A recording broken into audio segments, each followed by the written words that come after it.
What's up, everybody? It's Roger and James here from the DisKingdom podcast. In this episode, we're going to be talking all about Star Wars, EA, and some massive rumors that were floating around this last week. And I say rumor because this is very much in that territory of, my cousin, uncle, all this kind of stuff. We don't know quite what's been going on, but apparently Disney have been out contacting a number of different companies, including Activision and Ubisoft, floating around the concept of doing Star Wars games. Now, this brings up a couple of different things. First off, floating it around to other companies. What are they thinking in terms of what they're going to be wanting to do with that? But also, EA, they've signed a 10-year deal with them, and a lot of people are going, well, how are they going to be able to sell it with the fact of EA being in there? But more importantly, and this is the thing, EA, have they broken some of their contracts? And this is why Disney are thinking this, or are Disney just simply trying to get ahead of the curve because of how long video games take, or 5 is just a whole load of rubbish? So the idea that they've been off floating around to some of these different companies like Ubisoft and Activision.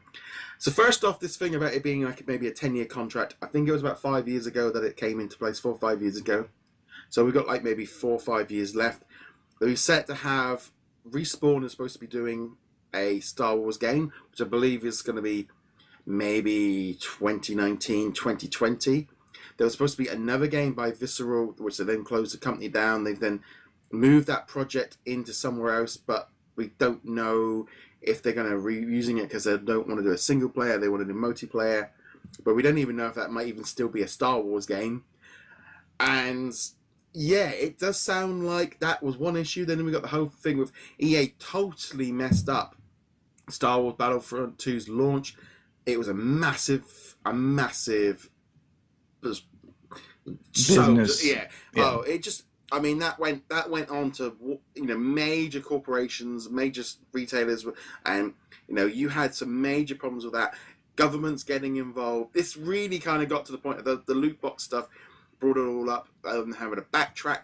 Then, of course, the information came out that they sold 7 million copies compared to 14 million at the last time, so it affected the sales. And that would be maybe enough that if they didn't hit a target, that could be enough to break the EA contract. And that's what Disney have contracts in place to protect them just as much as EA. So what do you think of all this rumors? Honestly, it's all a bunch of saber rattling until something actually happens. Now, I think there is credibility to it, because if Disney doesn't have some way of backing out of this 10-year agreement, then their lawyers really screwed up. And we know Disney has some of the best lawyers on the planet, so I'd be really surprised if they didn't have something they could hold over EA and say, start making this work or you're out the door. Now, having said that, I really hope that they don't give an exclusive contract to anybody. No. Not EA, not Activision, not Ubisoft. Frankly, I would be very happy if Activision got nowhere near the contract. They're one of the few companies that I really hate more than EA, which is saying quite a bit more these days.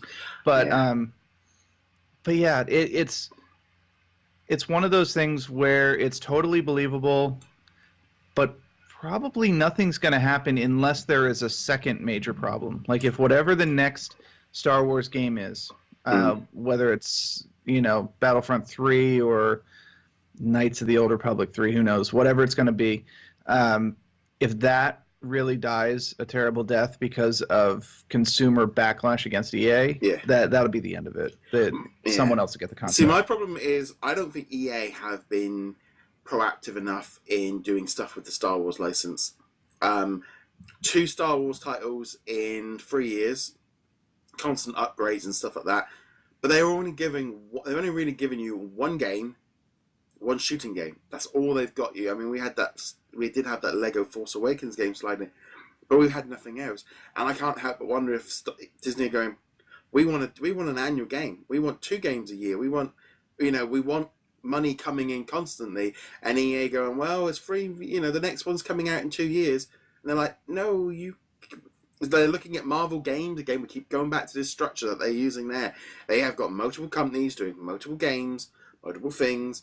They're going to apply that system to Disney and Star Wars. This whole thing of giving everything to EA was a different era when they signed it, and I don't think they've been hitting it, and they put all their eggs into one Battlefront basket, and the Battlefront basket got broke and smashed a load of eggs, and now they're going, we need more baskets. And I think this makes sense, but also from the other point of view that even if they don't break the contract, if they go to Activision and Ubisoft now and say, right, we want you to make a single person, I'd love to see Assassin's Creed with Star Wars. There we go. So you're going to make a multiplayer big map experience. It's going to take you 3 to 4 years probably to build the game. Sign the contracts now, get them doing all the development. It comes out the day after the EA license ends. Fine, because they will be allowed to work on stuff before the contract ends because it's not been released, and that's going to be the difference. Same thing with Activision. Activision could be working on something for them.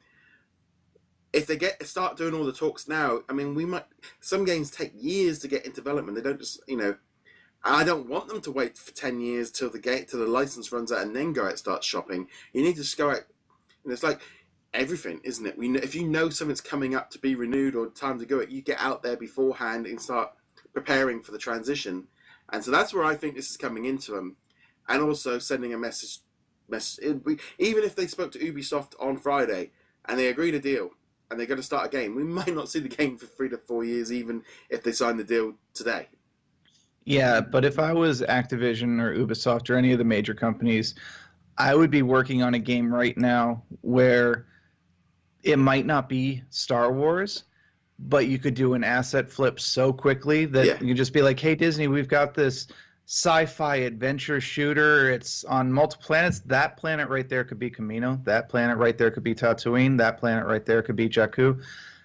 This character right here could be Rey. Yeah. All we got to do is just make the assets and put them on top of what we already got. And I think that would be a worthwhile investment for those companies, because even if they don't get the license in the end, they've got this other new IP they could be working on. Well, I mean, especially I think Ubisoft, their open world platform that they've got, which they've done Watch Dogs and Assassin's Creed on, that could be used very easily. Personally, for me with Ubisoft, I've played all of those games from Watch Dogs, and I love that stuff. Ubisoft definitely kind of coming through as like quite a solid person, but just going back and making some different kind of games and letting us have something different, something like Force Unleashed and Lego and a fighting game and a flying game and some other things. And they need different people working on stuff because EA are going down this, we want microtransaction live services.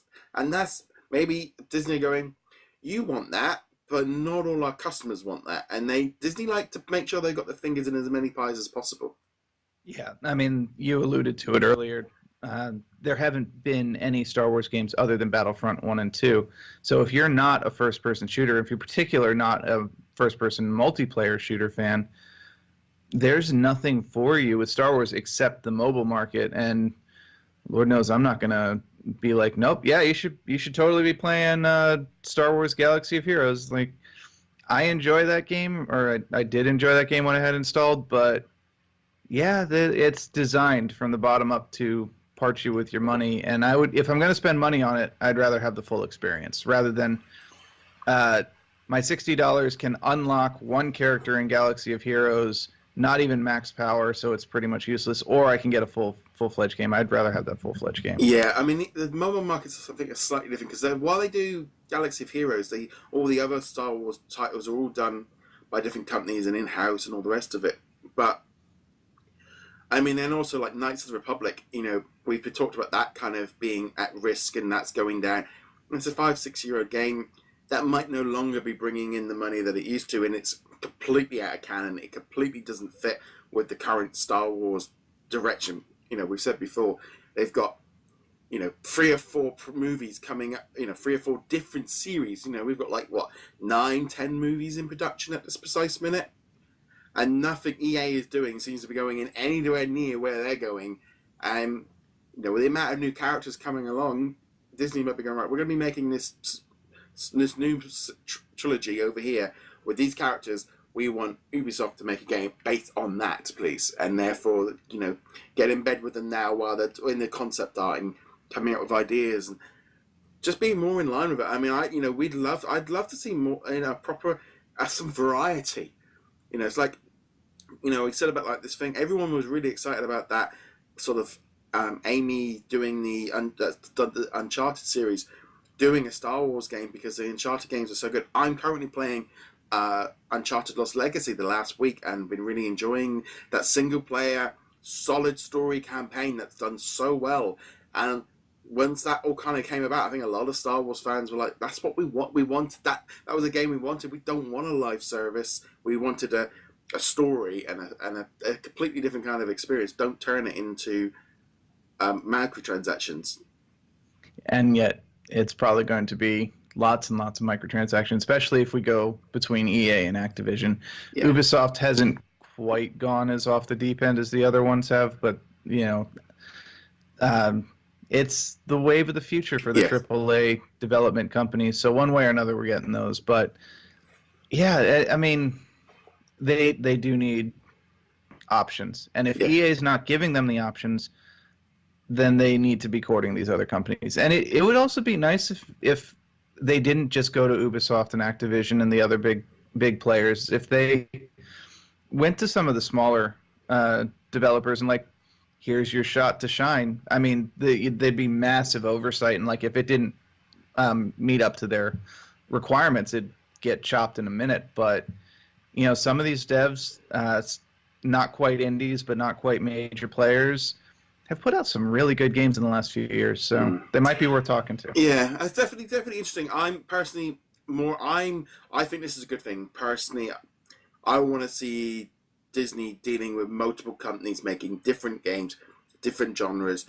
because like you say, with one company doing one game every 2 years, it doesn't feel enough because there's no variety. And Respawn is going to be another shooter. We just know that there's not. If you don't like that, and I know Star Wars is primarily shooting, but there's a lot of a lot of games have been about investigations, and come on, let's get Marvel. We could get Marvel versus Star Wars fighting game. It'd be awesome. Or just Star Wars fighting game. Because that's never been done before. There's a game on the PlayStation that people think exists, but it doesn't actually exist ever. Much like the Avatar: The Last Airbender movie just doesn't exist. Yeah, no, so, can't see it. But on that note, guys, it would love to know what you guys think of this rumor of EA kind of not getting what they want, and Disney looking for some other business companies like Ubisoft and Activision. Let us know in the comments below. You can find us over at DisKingdom.com. You can also find us on social medias, and you can follow and subscribe on whichever platform you are watching or listening this on.